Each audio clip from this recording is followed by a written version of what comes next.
A jornada para o hospital começava com esse som.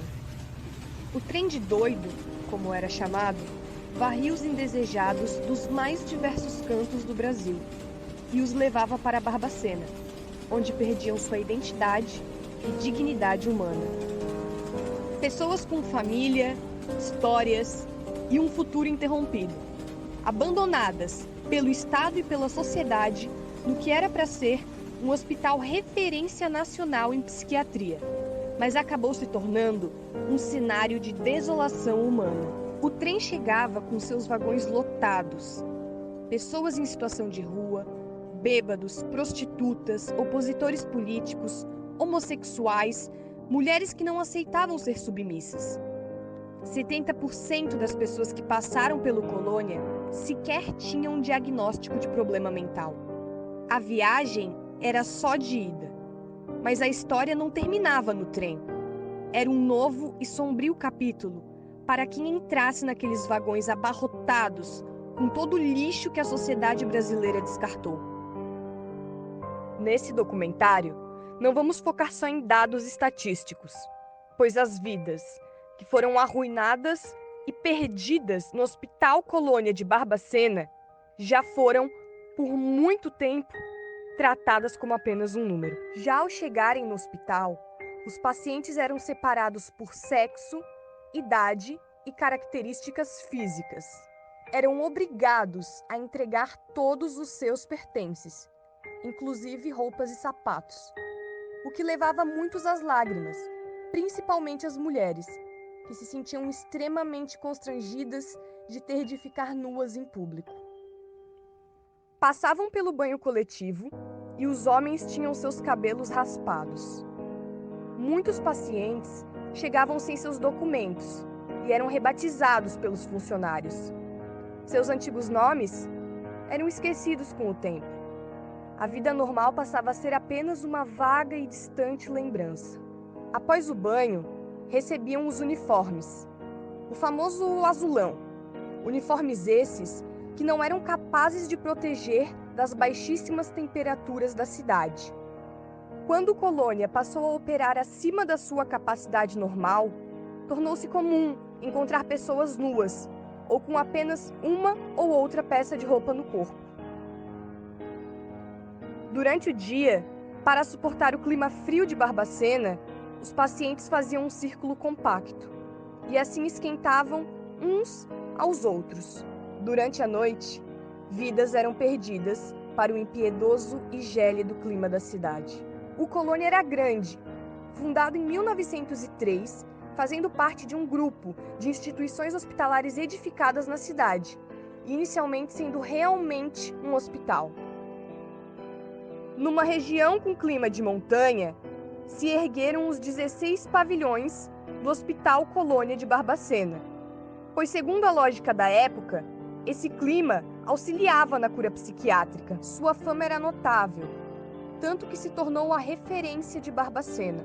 Por fora, o Colônia era tão normal quanto qualquer outro, mas por dentro, a história se transformava num terror que durou por mais de 70 anos. O Colônia era dividido em áreas, separando as mulheres dos homens e as meninas dos meninos. Afinal, nunca se teve idade mínima para ser admitido no hospital. O hospital contava com 200 leitos, muito abaixo do mínimo para acomodar confortavelmente cada um dos pacientes que passariam por ali. Pouco tempo após sua inauguração, o Colônia já havia se tornado referência em Barbacena. Famílias dos mais diversos cantos do Brasil procuravam o Hospital Colônia como medida que apenas beneficiava a família e pessoas de poder da época. Dessa forma, o hospital se tornou um depósito de pessoas que não se ajustavam aos padrões vigentes da época. O Colônia também contava com um pátio, lugar esse que mais tarde tornou-se o cenário de inúmeras atrocidades. O intuito era que fosse um local de interação e recreação, mas ali os pacientes não só presenciaram corpos sendo dissolvidos em ácido, como também agonizaram de fome e sede, o que levou muitos a atitudes extremas, como beber água contaminada por esgoto e comer ratos. Não havia comida suficiente, e se havia, seu valor nutricional era tão baixo que a desnutrição era um fator comum e frequente entre os pacientes do Colônia. A vida no Hospital Colônia de Barbacena não era nada fácil. Além de conviver com o frio, com a fome e com a sede, os pacientes também dormiam sobre colchões de capim, muitas vezes infestados de insetos, e sofriam inúmeras agressões por parte dos funcionários. O roubo de bebês também era frequente.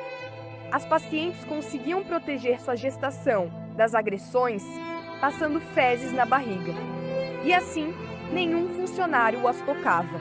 Porém, logo após o parto, mãe e filho eram separados, e os recém-nascidos eram então doados ou adotados pelos próprios funcionários. Aproximadamente 30 bebês foram roubados de suas mães. Sueli Aparecida Rezende foi uma dessas mães que teve sua maternidade impedida. E a cada aniversário de sua filha, perguntava aos funcionários sobre ela. Uma mãe nunca se esquece da sua filha, repetia Sueli. Nas épocas de maior lotação do Colônia, 16 pessoas morriam por dia. Morriam de frio, de fome, de doença e de choque.